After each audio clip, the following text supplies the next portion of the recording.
I'm going to share with you my personal, professional approach for getting your ex back in this video.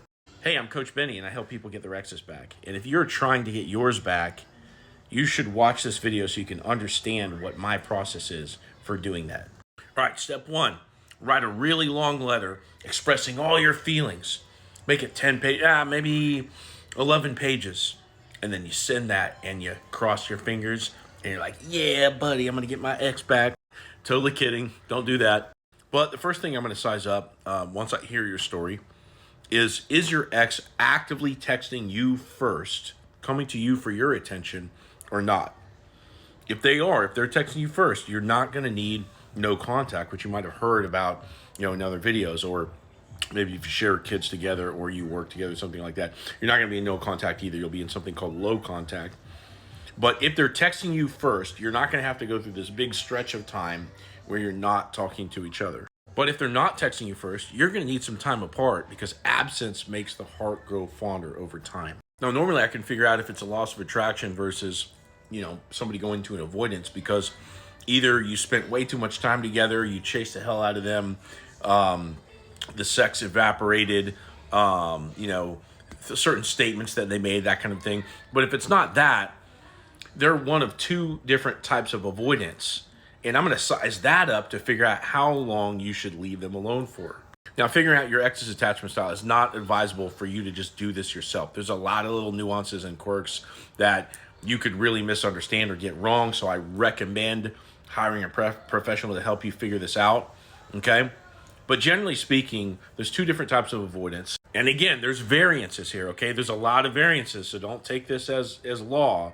But generally speaking, fearful avoidants are going to be more combative. They're going to get more spicy in conflict. They're going to have more trust issues. They're usually going to have an abuse background or some kind of trauma background. And they're going to be, maybe going through your phone or just really at the end of the day, they're going to beat a dead horse in arguments. And, they're going to break up with you either because you hurt them or they just don't feel attended to in the relationship. Now, dismissive avoidance, the other type, are ones typically that have been emotionally neglected in childhood. They're very bad at communication. They keep their feelings to themselves.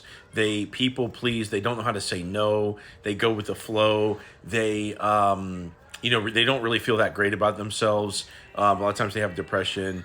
They might have even said to you that they can't give you what you need or that you'd be happier with somebody else. They run away from conflict, and they have a fear of commitment usually.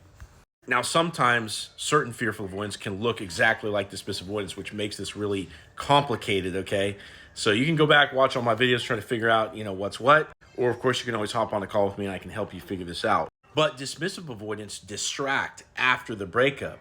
They go into this period of distraction, and it really makes the whole process take a few months longer because they don't even start missing you for a certain period of time after the breakup. So when I'm sizing up, how long you need to leave somebody alone for, if they happen to be a dismissive avoidant, you're going to end up waiting longer than what you would if they were a fearful avoidant or if you just simply lost attraction with them. Now, once you know how long to leave somebody alone for, it's important to understand that you don't ignore their messages if they start reaching out to you during this no contact phase.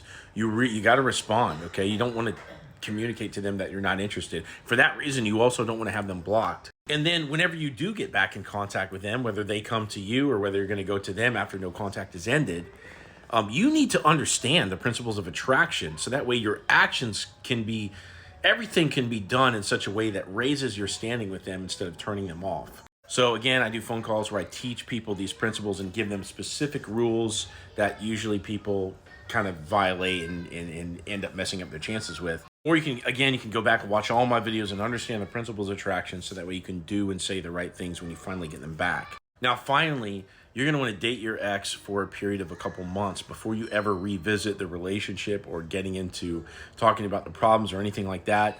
You have to date them all over again, okay? And when you take into account your specific story, sometimes this changes everything.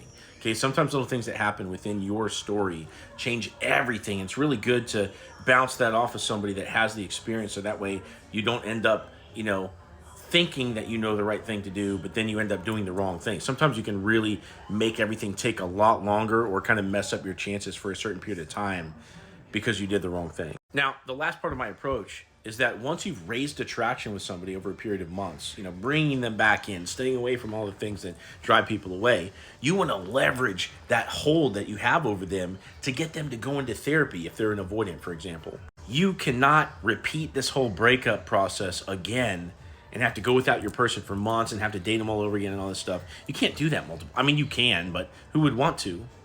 Right? So you need your ex and probably yourself to go into therapy, maybe couples counseling, learn communication, learn conflict resolution, okay? But also to face the insecure attachment style so these things don't keep looping in your relationship. And if you want my help with this process, click into my profile, click this link, set up a call with me, and I'm going to hear your story and I'll give you a step-by-step plan to get your ex back.